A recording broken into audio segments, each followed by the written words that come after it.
Thank you for visiting my audit page. And let me tell you right off the bat, I'm sorry that you're having to visit this page. Whenever you get that notice in the mail that says you've been selected for an audit or an examination, it's a scary feeling. I know that. I've met with many taxpayers who come in dreadfully looking at the paper that they got that says you've been selected for examination. That means you've been selected for audit. So take a look at the page here. I'm going to talk to you a little bit on this page about what an audit is, what types of audits there are, but I wanted to tell you an audit is not a fun experience. I always tell people when they come to me, this will not be pleasant, but you can limit the pain, you can limit the damage by being proactive, by gathering the necessary documents, by working with someone who knows what they're doing, who speaks the same language as the IRS. That often is a major issue. I have very intelligent people who are very good in their various fields, whatever they do in life, but they go in to talk to the IRS and it's like they're speaking a foreign language. They don't know how to communicate with them.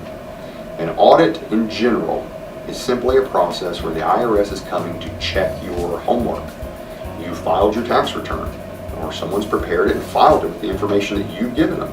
And for example, you have a business, you filed a Schedule C, you've listed certain expenses that you claim should be deducted, business expenses, items that are necessary for your self-employed business to operate and to function.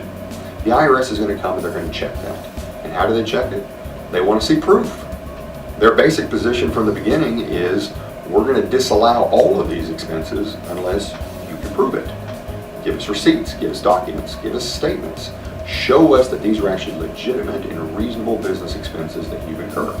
Now there may be other issues in audits related to child care credit or some other deduction that you're claiming that the IRS is questioning. An audit is a scary process, but it's not a process that you need to go through alone.